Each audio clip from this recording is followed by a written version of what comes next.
Kumusta mga bata? Pag-uusapan natin ngayon ang mga pandiwang pangnagdaan.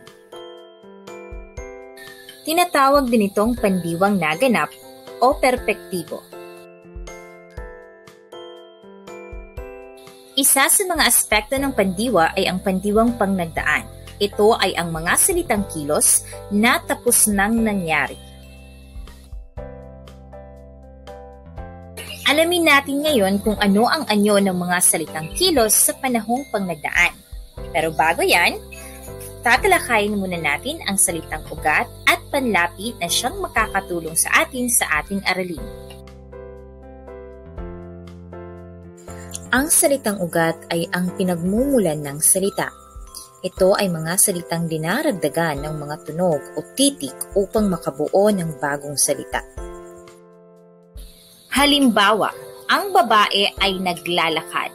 Ang salitang pinagmulan ng naglalakad ay ang salitang lakad. Ang babae ay umuubo.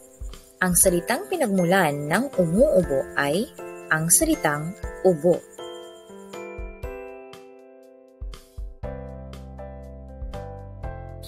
Ang babae ay tumatakbo.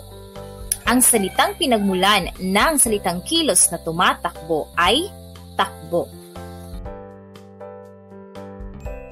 Alam na natin ngayon kung ano ang ibig sabihin ng mga salitang ugat. Ngayon, alamin natin kung ano ang ibig sabihin ng mga panlapi. Ang panlapi ay mga titik na ating dinaragdag sa salitang ugat upang makabuo ng isang bagong salita. Narito ang panlaping ma, at mag na idadagdag natin sa mga salitang ugat upang makabuo tayo ng salitang kilos sa panahong naganap na o nangyari na. Dinaragdag natin ang panlaping sa unahan ng salita kapag ang salitang ugat ay nagsisimula sa mga patinig na A, E, I, O at U.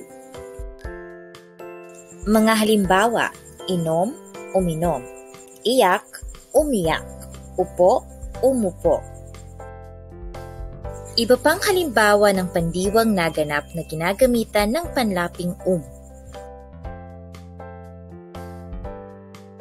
Dinaragdag naman natin ang panlaping pagkatapos ng unang titik ng salitang ugat kapag ang salitang ugat ay nagsisimula sa katinig. Halimbawa, kain, kumain, sayaw, sumayaw, takbo, tumakbo. Iba pang halimbawa ng mga salitang kilos sa panahong naganap na ginagamitan ng panlaping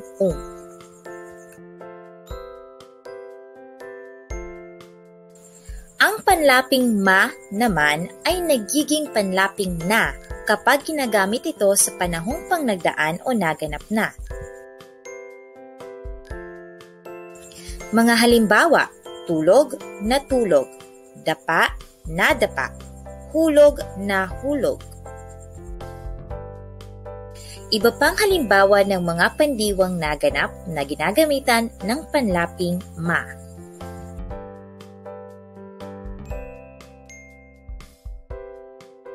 Gaya ng panlaping ma, ang mag ay nagiging nag kapag ginagamit ito sa panahong naganap o pangnagdaan.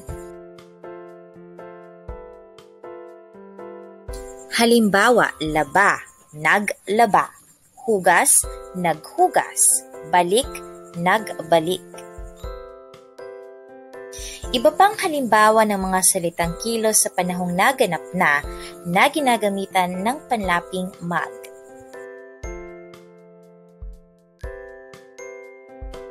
Ayan, natutunan na natin ang mga pandiwang naganap o pandiwang pangnagdaan.